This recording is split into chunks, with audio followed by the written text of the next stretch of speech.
Bueno, en principio, darle la bienvenida a todos aquellos que se han dado cita el día de hoy para esta breve discusión acerca de los alcances de esta novísima ley de extinción de dominio, que si bien es cierto, fue formulada inicialmente el año 2018, acaba de sufrir sustanciales reformas en su contenido, que de todas maneras, como todos aquellos que se dedican a este campo saben, ha tenido un impacto en la práctica notable, no solamente por los alcances propios de su consecución, es decir, si es que se van a reducir o no los casos vinculados a extinción de dominio, sino sobre todo a la nueva concepción que esta reforma normativa ha tenido a bien alcanzar por parte del Congreso de la República.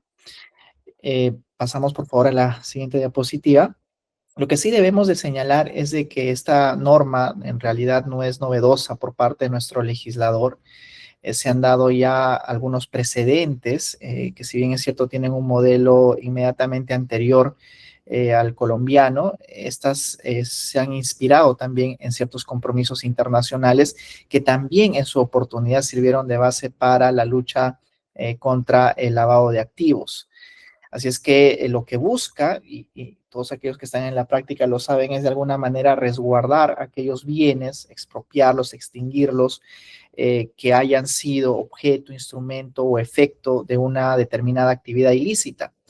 Pero también aquí debemos de resaltar esta investigación paralela que se da con el delito de lavado de activos o algún otro delito, ¿no? Y es usual en las fiscalías, por ejemplo, de corrupción de funcionarios o algunas otras, en las cuales abren una investigación y paralelamente envían copias a la Fiscalía de Extinción de Dominio.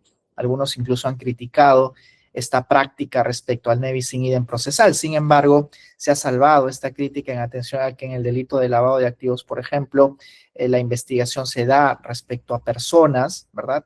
Bueno, ahora ya con la reforma normativa, personas jurídicas, no solo naturales, sino también jurídicas. Y en el ámbito de extinción de dominio, lo que se indaga es el patrimonio, es el objeto, instrumento o efecto de cualquier actividad ilícita. Y claro, uno de los aspectos más importantes es de que esta tenga que tener una procedencia o una justificación respecto a un incremento patrimonial no justificado. Estas son, digamos, las diferencias más importantes que se dan con el delito de lavado de activos.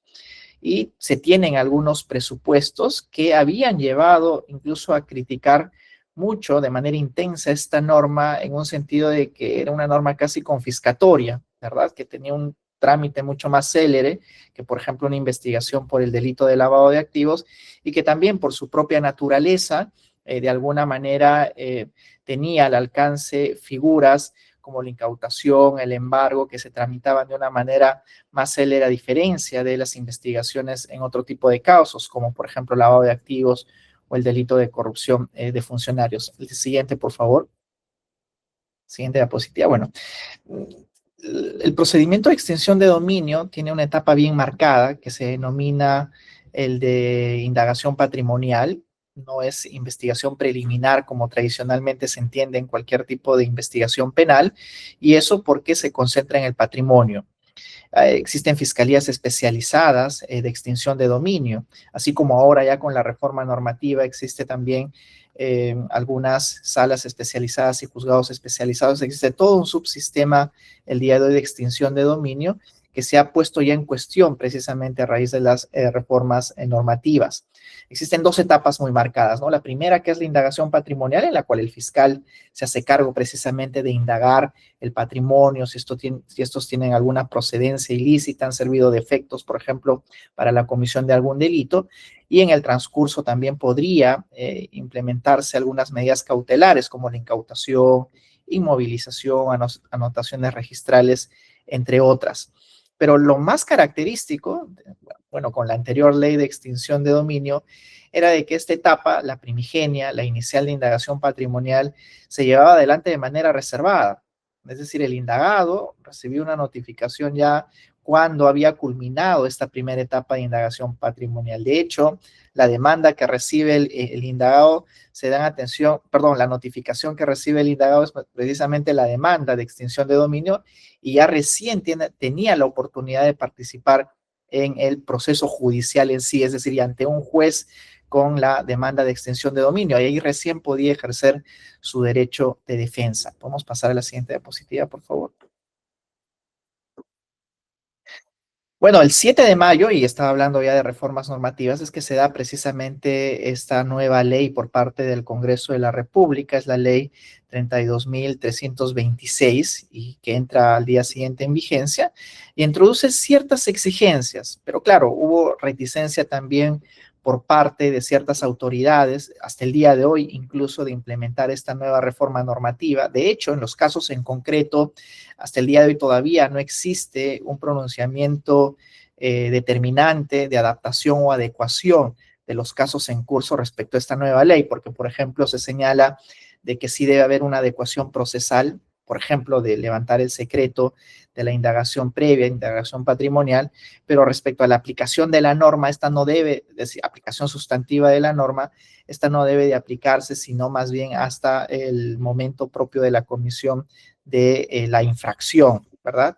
Entonces, existen dos posiciones, siempre, de hecho, el día de hoy, el Poder Judicial, a través de un acuerdo, ha sido muy reticente a la adopción o adecuación de esta norma a los casos que siguen en curso.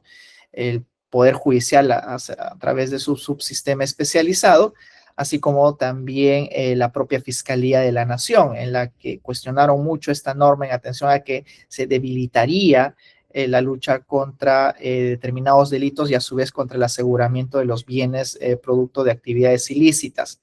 Sin embargo, y ahí quiero resaltar, adelantándome al análisis de la propia sentencia del Tribunal Constitucional, que la Fiscalía ni la norma de extinción de dominio deben de ser más bien agentes recaudadores, ¿no? De asegurar el patrimonio producto de actividades ilícitas. Eso debería de estar delegado más bien a instituciones como, por ejemplo, la SUNAT o algunas otras que se encargan realmente de la recaudación de este tipo de bienes. Podemos pasar a la siguiente diapositiva, por favor. Y aquí viene lo más importante. ¿Cuáles son los aspectos más trascendentales de la ley 32.326? ¿Qué cambia de la ley anterior que sirven precisamente para la actuación en los casos en concreto? Hay un punto importante. Esta norma exige ya una sentencia penal firme o un laudo arbitral. Con la anterior ley no había ningún inconveniente, se iniciaba la investigación penal, paralelamente se iniciaba también una indagación patrimonial, a pesar de que, por ejemplo, y eso han habido casos muy interesantes, que luego de culminado el procedimiento de extinción de dominio, en el ámbito estrictamente penal se producía el archivo de la causa, ¿no? Y llevaba incompatibilidades de que en extinción de dominio se reconozca la ilicitud del bien, pero luego en la investigación principal, porque suele tomar tiempo que culmine una indagación fiscal, se podía lograr un archivo, ¿verdad? Y la fiscalía señalar de que no había habido ningún ilícito y contrariamente a lo que se podía desprender en una indagación patrimonial respecto a la extinción de dominio. Con esta reforma normativa ya se ha vuelto coherente la norma en atención a que se exige una sentencia penal o un laudo arbitral de cara a iniciar un procedimiento de extinción de dominio. Yo creo que con cierta coherencia se exige primero el reconocimiento de la ilicitud del hecho para posteriormente proceder a una extinción propia del bien u efecto producto precisamente de ese ilícito reconocido en el ámbito penal. Y luego, pues, a partir de ello existe una restricción ya del concepto de actividad ilícita, porque esta debe de estar acreditada judicialmente, tal como se señala en consonancia al artículo 1 y séptimo de la exigencia de la sentencia penal firme. Ahora, existen algunas excepciones, ¿no? El legislador ha señalado que no todos los delitos requieren una sentencia firme, una sentencia penal firme, sino que existen excepciones en las cuales, a pesar de encontrarse todavía en una investigación, pueden iniciarse ya indagaciones previas, patrimoniales, en el marco de la extinción de dominio. Por ejemplo, el delito de tráfico ilícito de drogas, el delito de terrorismo, de trata de personas, minería ilegal y extorsión. Como se aprecia, el legislador ha valorado delitos especialmente graves.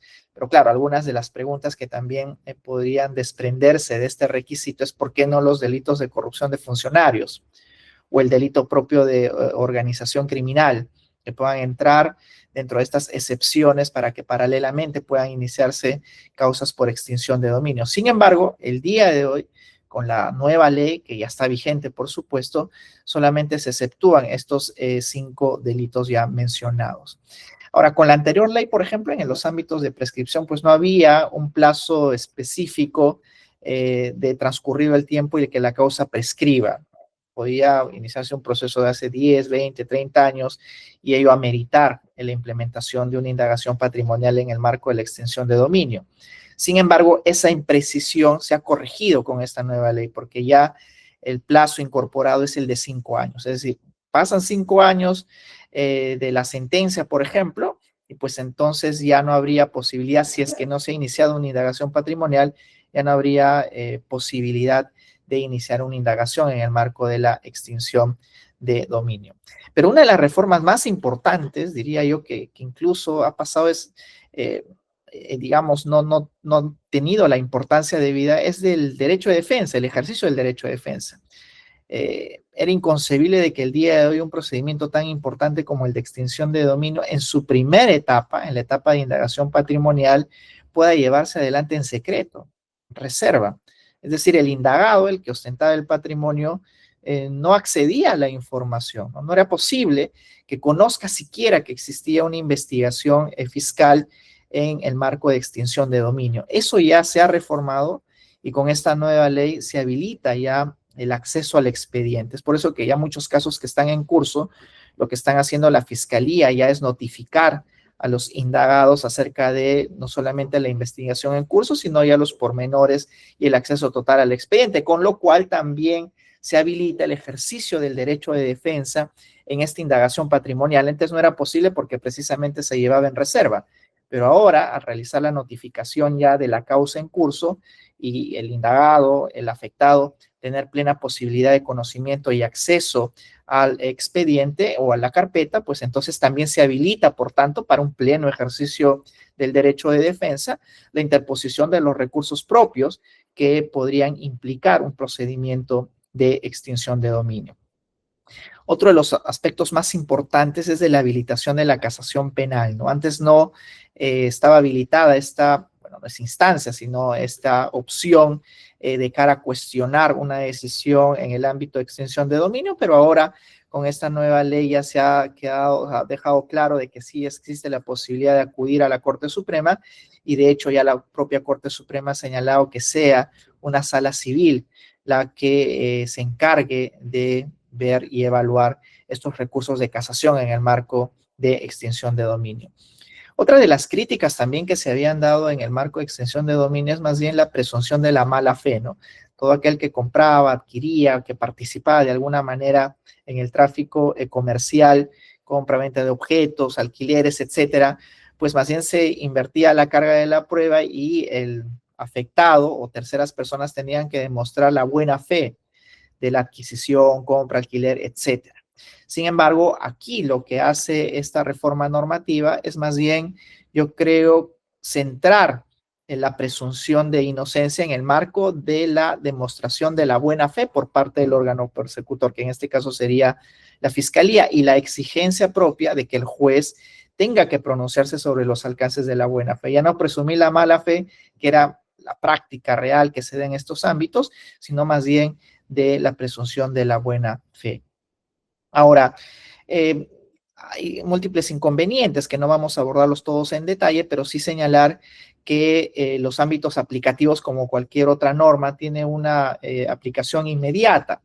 Sin embargo, hay algunos, sobre todo en la práctica fiscal, que aceptan la aplicación inmediata en el ámbito procesal, notificar, por ejemplo, a las partes la indagación patrimonial que está en curso, pero lo que sí no se acepta es aplicar de manera inmediata las excepciones, por ejemplo. Existen el día de hoy muchos casos en extinción de dominio que tienen, por ejemplo, como delito investigado en el ámbito fiscal, un delito de corrupción de funcionarios. La nueva ley exige de que exista, por ejemplo, una sentencia condenatoria firme.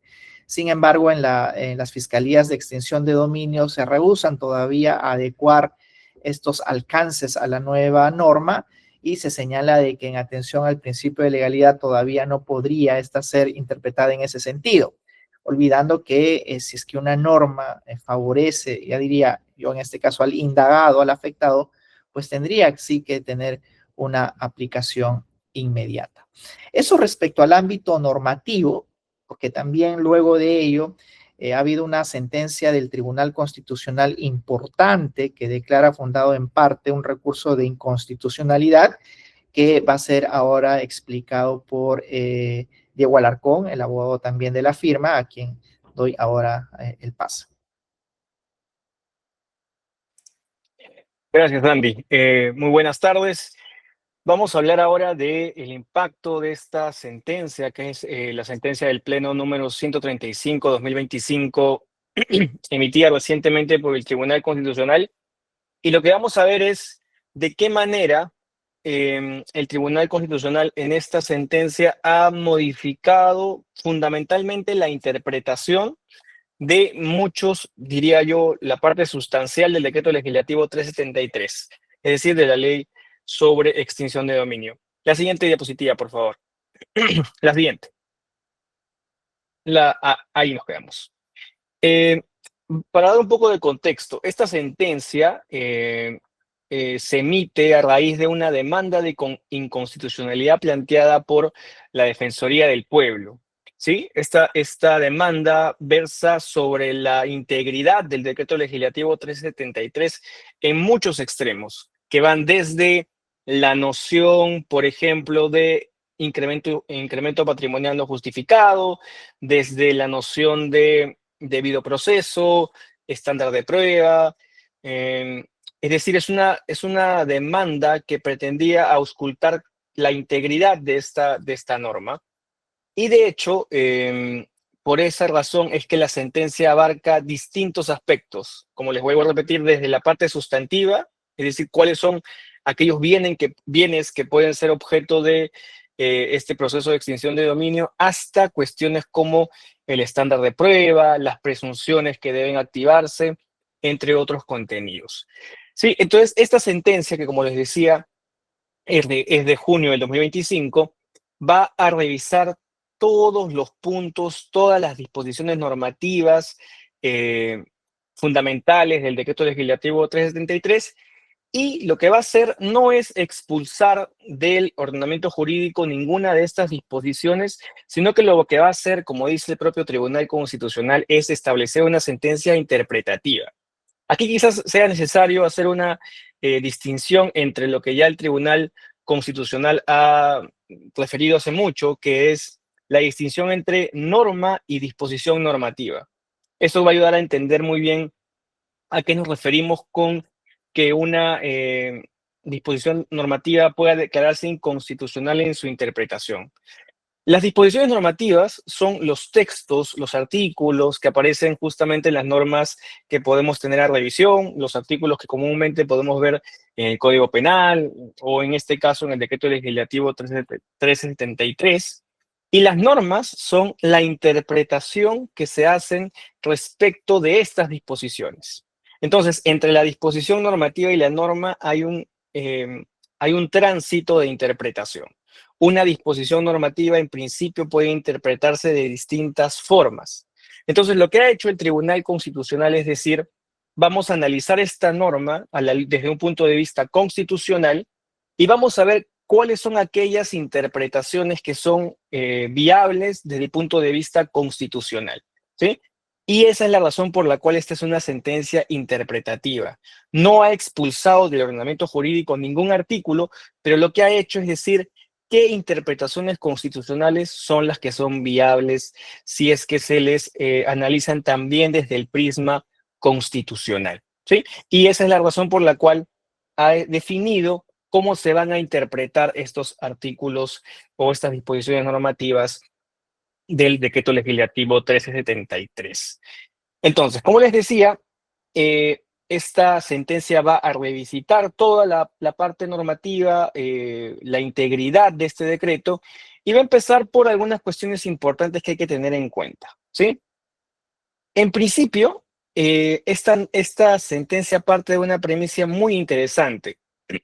Se ha dicho con bastante ahínco que nuestra legislación de extinción de dominio y también anteriormente de pérdida de dominio es tributaria de los regímenes colombiano y mexicano, y eso es verdad.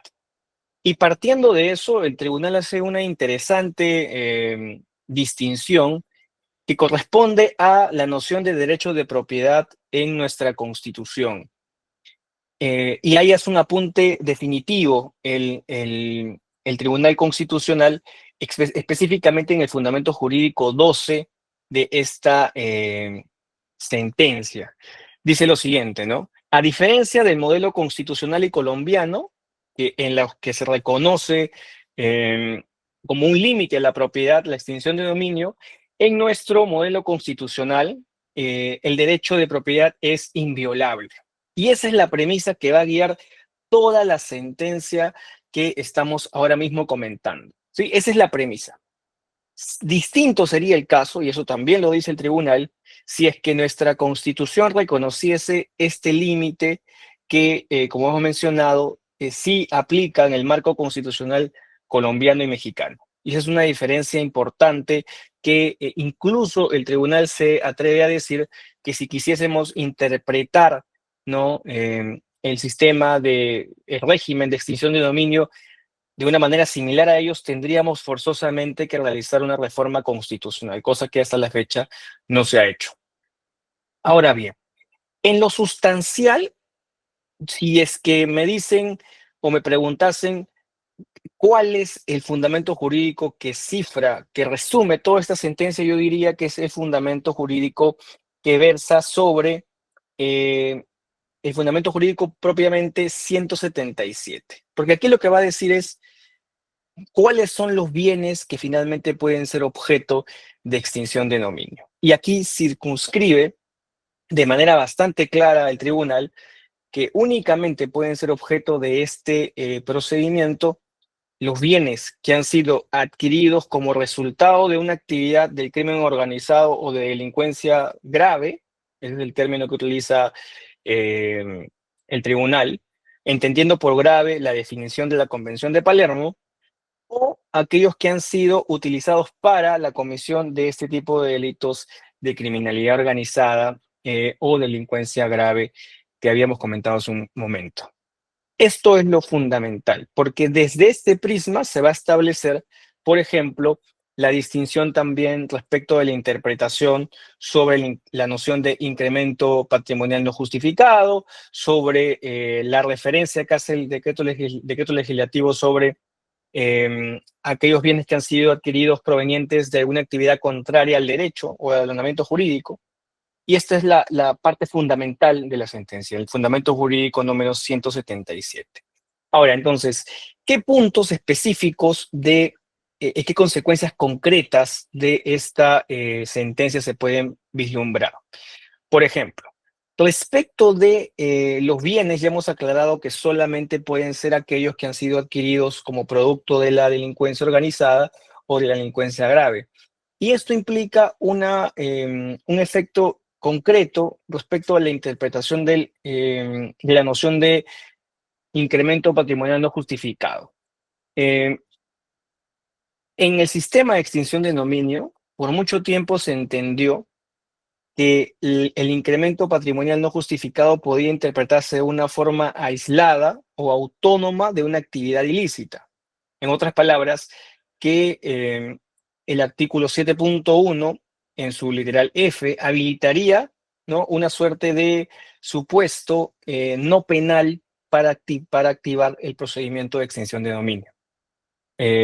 Y esa fue también, y lo vamos a ver cuando más adelante, cuando veamos cómo fue la recepción inicial de esta ley 32.6 en la práctica, cómo esa noción de incremento patrimonial no justificado sirvió para decir que independientemente de que no haya una sentencia penal firme, podían reconducirse las investigaciones y seguir vigentes a partir de esta noción.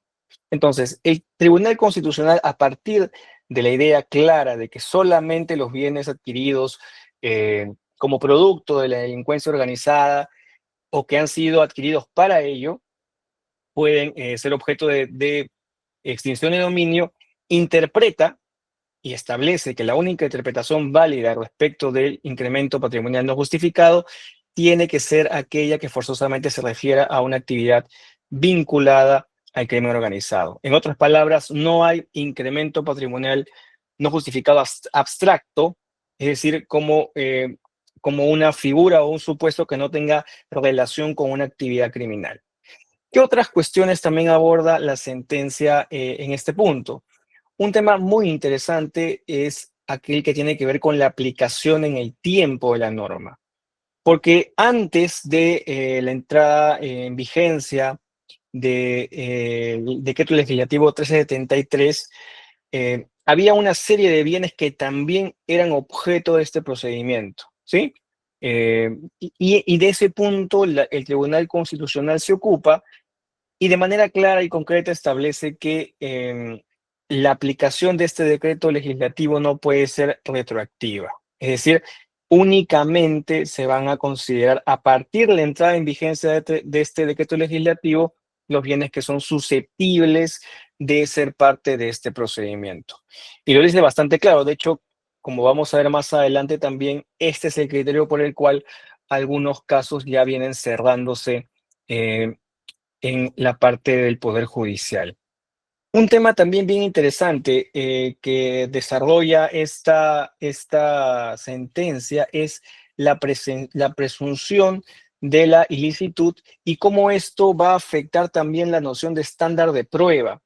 Hay un tema bien importante que desarrolla el tribunal respecto de que en nuestro país la informalidad es un fenómeno transversal que afecta de forma, digamos, estructural a toda la economía del país y que si se realizase una interpretación solamente desde el punto de vista formal, no rígidamente normativa, pues digamos toda la economía informal tendría que ser susceptible de entrar a un procedimiento de extinción de dominio. Lo dice incluso de manera expresa.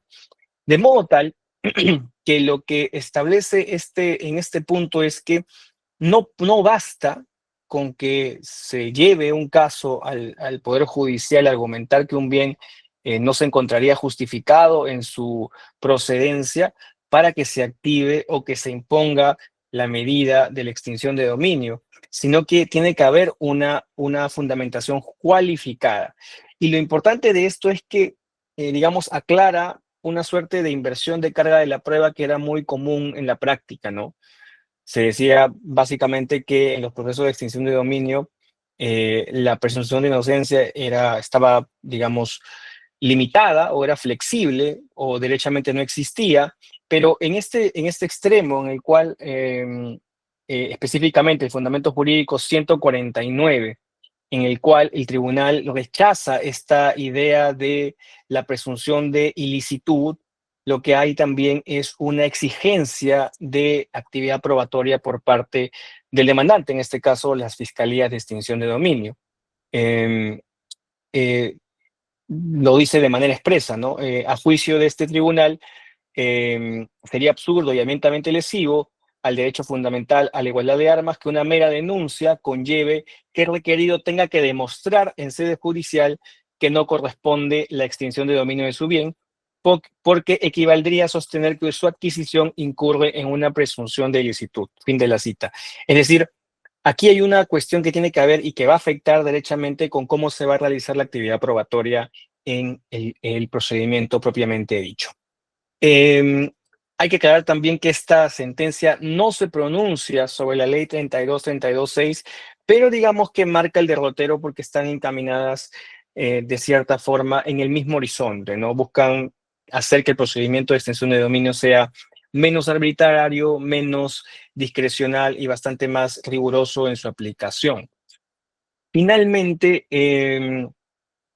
también el tribunal aclara bastante bien, porque de hecho las voces que criticaron tanto la reforma emprendida por la ley 32.32.6 y esta sentencia, uno de los argumentos que más se esgrimían era una supuesta efectividad o eficiencia de esta norma.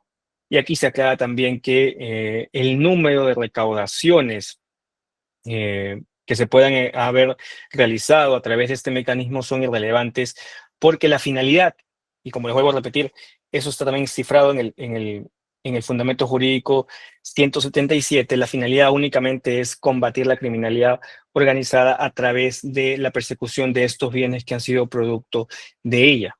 De modo que se descarta de forma tajante cualquier tipo de razonamiento instrumental, eficientista, ¿no? Pragmático, en el cual la idea de grandes sumas de dinero recaudadas podría justificar algún tipo de aplicación poco garantista, ¿no? Que es al final del día lo que esta sentencia viene a resaltar. La siguiente diapositiva, por favor.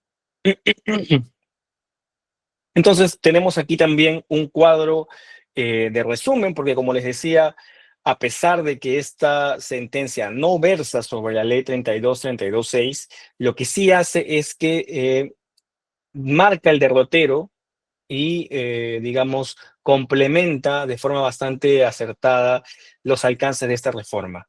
¿Sí? Respecto a la sentencia penal firme, evidentemente la sentencia no se pronuncia porque se pronuncia sobre la versión original o primigenia de la norma, pero ya con la consecución de la ley 32.32.6, ese es un tema que está fuera de discusión.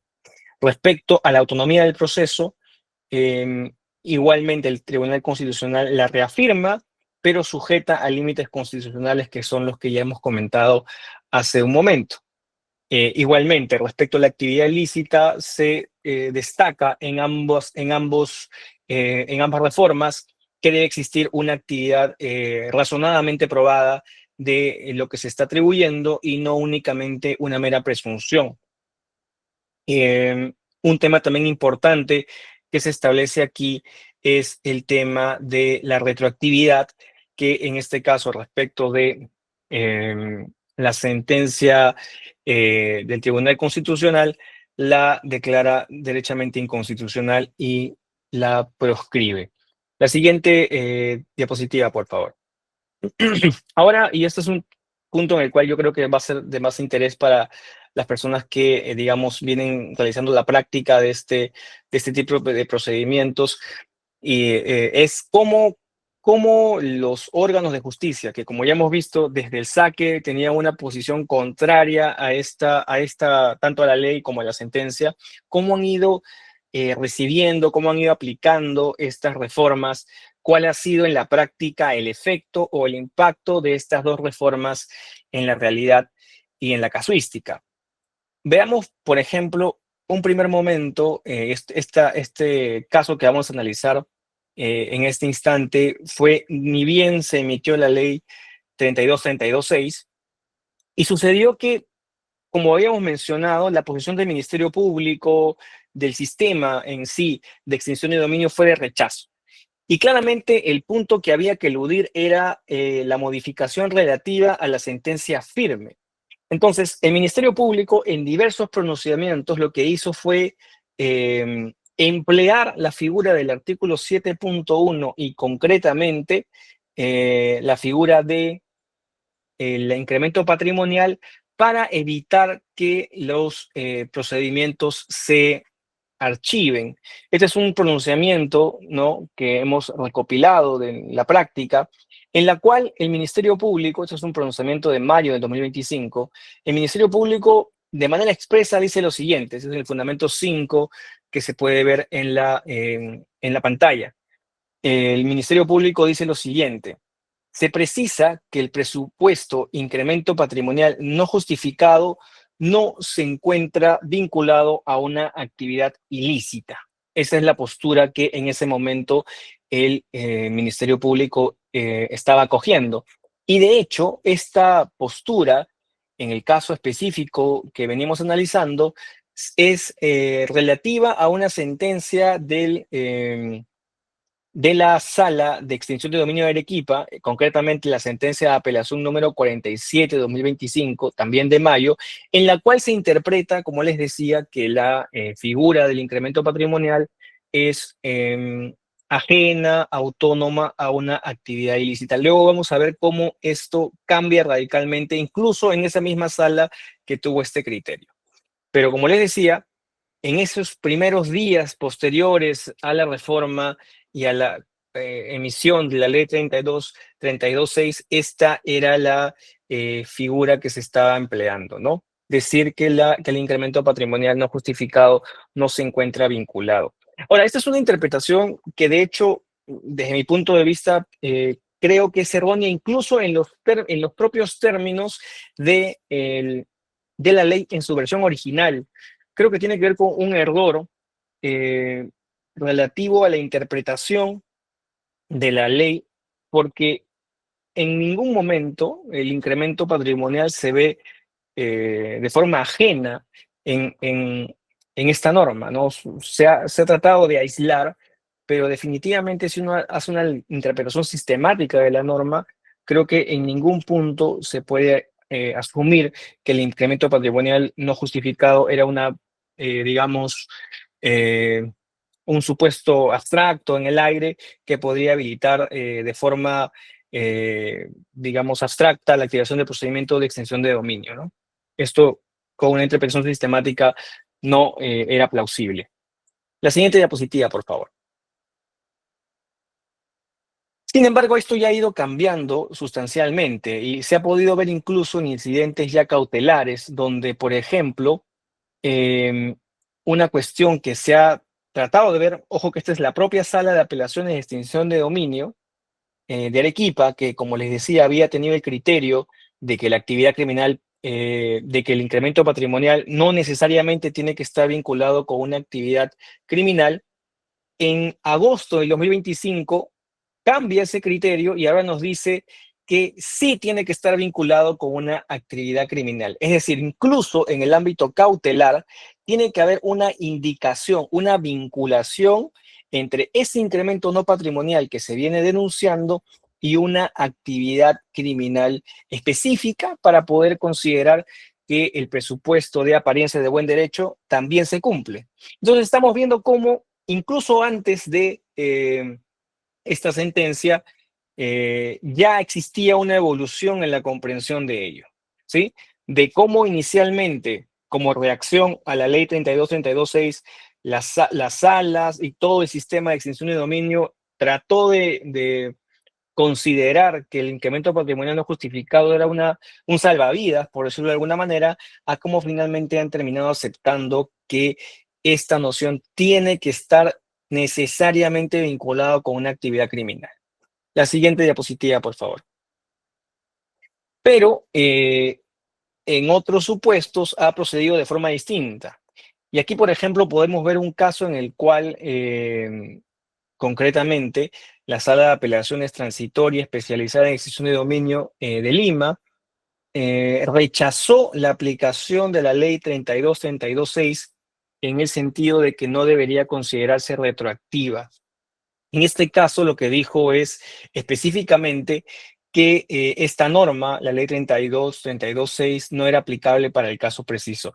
Yo entiendo que esta es una sentencia que fue antes de la sentencia del Tribunal Constitucional y entiendo que este criterio tendrá necesariamente que ser modificado porque incluso con la versión original, si es que se interpreta ahora como lo ha establecido el Tribunal Constitucional, en ese caso que fue materia de análisis en el expediente 50 de 2020, ya no podría considerarse que debe aplicarse la extinción de dominio. La última y siguiente diapositiva, por favor. Y finalmente, ya estamos viendo cómo se está aplicando incluso en incidentes finales, en apelaciones de sentencia, el contenido de la sentencia del Tribunal Constitucional. Esta es una sentencia muy reciente, específicamente del 22 de septiembre de este año, en la cual en segunda instancia, la Sala de Extinción de Dominio de Arequipa lo que hizo fue interpretar y aplicar estrictamente la sentencia del Tribunal Constitucional. Lo que estableció fue que los bienes que eran materia de cuestionamiento habían sido adquiridos antes de la entrada en vigencia del decreto legislativo 1373 y por tanto aplicando estrictamente lo que ya había establecido el Tribunal Constitucional, no podían ser aplicables los alcances de la extinción de dominio, de modo tal que se declaró se revocó la sentencia de primera instancia y finalmente se declaró improcedente la demanda de extinción de dominio que inicialmente había sido acogida. En esta sentencia no se pronunciaron sobre la ley 32.32.6 porque ya derechamente no era necesario. En la medida en que los bienes en cuestionamiento habían sido adquiridos con anterioridad a la entrada en vigencia del decreto legislativo, ya no había mucho más que discutir. Entonces, vamos viendo cómo estas dos reformas se van aplicando, van teniendo ya resonancia en el sistema de extinción de dominio, aunque inicialmente hubo una reticencia bastante clara y bastante marcada por parte de tanto del Ministerio Público como del Poder Judicial, que incluso de manera bastante directa se opuso a la reforma de la ley emprendida por la ley 32.32.6, incluso sacó un pleno que contradecía abiertamente esta reforma.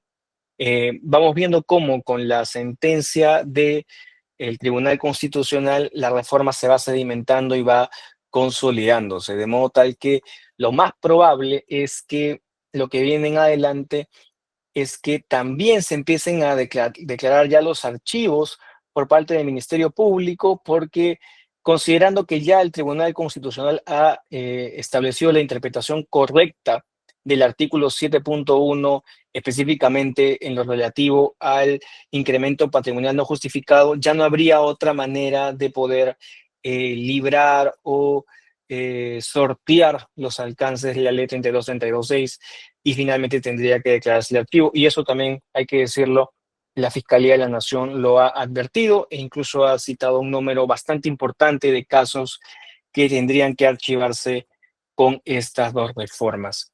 Eso sería por ahora lo que queríamos compartirles. Evidentemente hay consideraciones específicas más que podríamos seguir conversando. Por ejemplo, eh, cómo se está aplicando la reforma de la ley 32.32.6 en los incidentes de medidas cautelares, porque recuerden que ahora puede debatirse el pedido de medida cautelar de manera inicial, antes no se podía.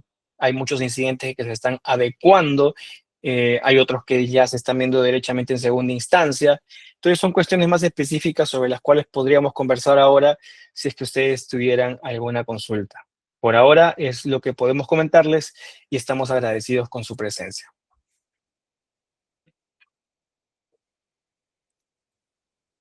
Bueno, en tanto alguien se anime a formular alguna consulta o quizás por ahora el tema se encuentre, al menos en estos alcances zanjado, se debe advertir de que como toda reforma, siempre su aplicación es progresiva, ¿no? Uno no puede esperar que de un momento a otro las propias fiscalías y los juzgados acepten la norma tal cual ha sido formulada.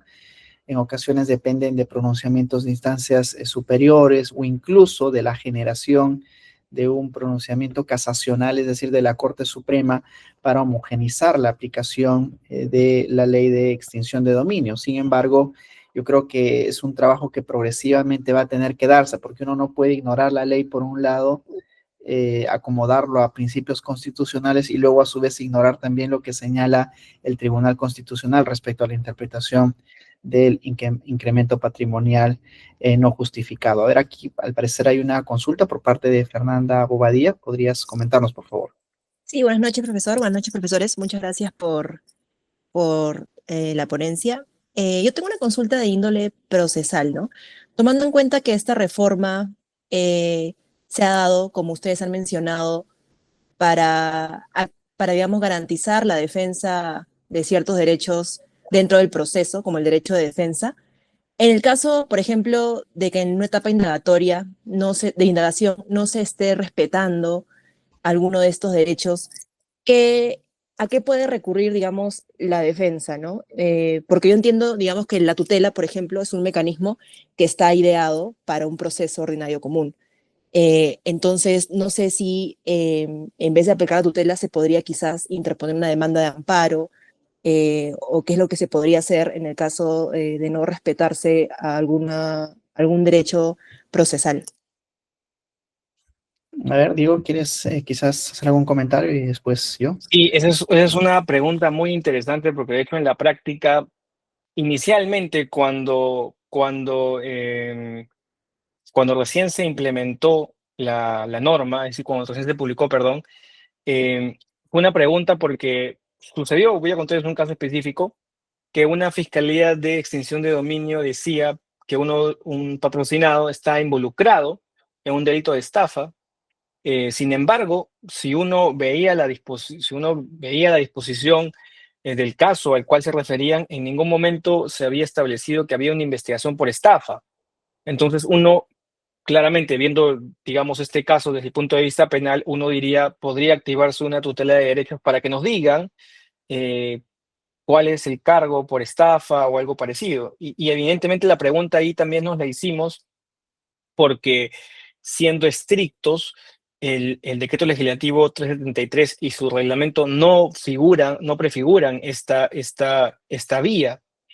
Además, hay que tener en cuenta también que por su naturaleza, el juez de extinción de dominio, especializado en extinción de dominio, no tiene una función de garantía. Y eso es una cuestión muy importante porque es un juez prácticamente sentenciador. No tiene una función de garantizar ningún derecho en principio, salvo los que tienen que ver estrictamente con el debido proceso cuando ya se instaura y los que tienen que ver con la medida cautelar. Entonces, allí había ese problema, cómo poder resolver esa situación. Y yo creo que hay dos alternativas, ¿no? La primera es, como les decía, que no hay una vía en el ámbito del decreto legislativo ni su reglamento, y si no existe esa vía, tiene que activarse la vía constitucional. No sería necesario agotar ninguna vía previa, tampoco es posible hacer ningún pedido de nulidad respecto de ese tipo de cuestiones, de modo tal que no habría una vía que agotar. Una vez que se realice una petición, en todo caso, sería una petición específica, la vía constitucional quedaría desde nuestra perspectiva totalmente habilitada, ¿no? No habría desde nuestra perspectiva una posibilidad, eh, al menos ahora. Ahora, la otra cuestión, y eso también conversábamos con Andy, es que esta sentencia del Tribunal Constitucional, digamos, si alguna limitación tiene, es que no ha advertido un posible caso de inconstitucionalidad omisiva, que es qué sucede cuando, a pesar de que se afirma que un procedimiento debe tener garantías de debido proceso y todas aquellas que son parte de este macro derecho, qué sucede cuando el procedimiento no establece de manera específica en su contenido una vía para garantizarlos? Es un caso básico de inconstitucionalidad omisiva y hubiese sido interesante que el Tribunal Constitucional en este tipo de sentencias interpretativas pueda decir algo al respecto, porque incluso en esta sentencia el tribunal se toma la atribución de exigirle al legislador que realice algunas modificaciones necesarias para que la aplicación de esta norma sea coherente con la Constitución. Yo creo que hay una oportunidad perdida porque debió haberse hecho la invocación para también exigir la regulación positiva de algunas garantías que han quedado fuera del texto expreso. Yendo directamente a la pregunta, yo creo que el camino es la vía constitucional, porque eh, he escuchado también de algunos colegas que han ido a los jueces, pero que derechamente los han declarado improcedentes porque no hay una base legal que ampare esta petición, ¿no? Ahora, eso es y ahí quisiera brindar mi comentario en la interpretación de ley ELATA, ¿no? De ley ELATA que naturalmente el Tribunal Constitucional ha perfilado, ¿no? Respecto a la garantía, por ejemplo, de la presunción de la buena fe, entre otras. Pero lo que también ha dicho el Tribunal Constitucional y ha resaltado de manera preponderante es de que aún en los procesos de extinción de dominio tienen que resguardarse los derechos fundamentales, ¿no? El derecho de defensa, por ejemplo, y el derecho al debido proceso. Si el Tribunal Constitucional lo ha señalado en esos términos, ello significa que el derecho de defensa no solamente se garantiza con el acceso a la carpeta, sino que también como contracara, como contrapartida de ese derecho de defensa, a únicamente estar informado, es la interposición no solamente de recursos, sino también de aportes probatorios y de solicitudes de actuaciones concretas a la Fiscalía que está llevando adelante una investigación o una indagación patrimonial por extinción de dominio. Yo creo que si bien es cierto, al día de hoy los jueces son reticentes de activar algún tipo de mecanismo de garantista como el de tutela, ello yo creo que podría con el tiempo darse en atención a un desarrollo más pormenorizado de lo que significa el derecho de defensa y el debido proceso afirmado ya por el Tribunal Constitucional. Eh, la práctica nos dice de que los jueces no lo otorgan, pero ello no significaría de que un juez, ante un pedido de esta naturaleza y habilitando un desarrollo como principio constitucional, pueda siquiera tramitar uno de estos pedidos y declararlo en su oportunidad infundado. Eso ya sería un gran avance, por ejemplo, para un debido control de la actuación fiscal, porque, ojo que también el Tribunal Constitucional ha señalado que ningún tipo de procedimiento jurídico esté exento de control constitucional y de cuestionamiento constitucional, más aún si se refiere a ámbitos de tutela ante el Poder Judicial. Así es que yo creo que, si bien es cierto, se ha levantado por ahora el secreto de las investigaciones, ello habilita como contrapartida el poder accionar dentro de la propia indagación fiscal patrimonial determinados recursos y también actuación probatoria. Yo creo que también va a ser cuestión de tiempo de que se pueda desarrollar o habilitar esa vía, si no es ya normativa, una vía por interpretación constitucional de un eventual recurso, por ejemplo, de tutela, ¿no? Gracias más bien, Fernanda, por la pregunta. No sé si habrá algún otro tipo de comentario, de preguntas, por favor, que quieran formular en, en esta exposición.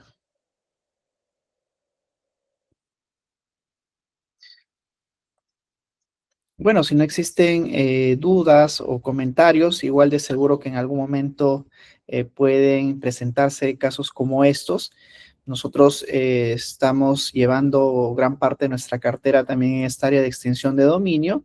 Ahí tienen nuestro correo electrónico al cual pueden escribirnos de presentarse quizás alguna duda sobreviviente o algún caso particular que quieran abordarlo con nosotros. Y también del mismo modo agradecerles a todos ustedes, a quienes se han dado cita el día de hoy, y también los invito a estar atentos a cualquier otro tipo de eventos, webinars y también a el compartimentaje de información que nosotros también regularmente brindamos a través de distintos medios y redes sociales. Agradecerles a todos ustedes. No sé si Diego quieres con algunas palabras culminar y cerrar este webinar. Básicamente, como les decía, reafirmar en que se trata de un proceso que todavía va a continuar y estamos aquí prestos a también, como decías, compartir la información. Vemos que la aplicación es bastante de estas normas y de la sentencia es bastante variopinta y me da mucho gusto que haya colegas aquí también con los cuales podemos intercambiar experiencias, porque la idea es tratar de que la interpretación de esta norma sea lo más racional y garantista posible. De modo que eso es un gran avance y agradecidos para poder seguir en esta difusión y aprendizaje continuo que veníamos realizando. Bueno, gracias a todos. Aquí Cristian pregunta si se puede tener la grabación. La vamos a publicar. Pierde cuidado que va a estar a disposición ahí en las redes sociales. Muchas gracias a todos los que se han dado cita el día de hoy. Nuevamente, hasta pronto. Permiso, muchas gracias.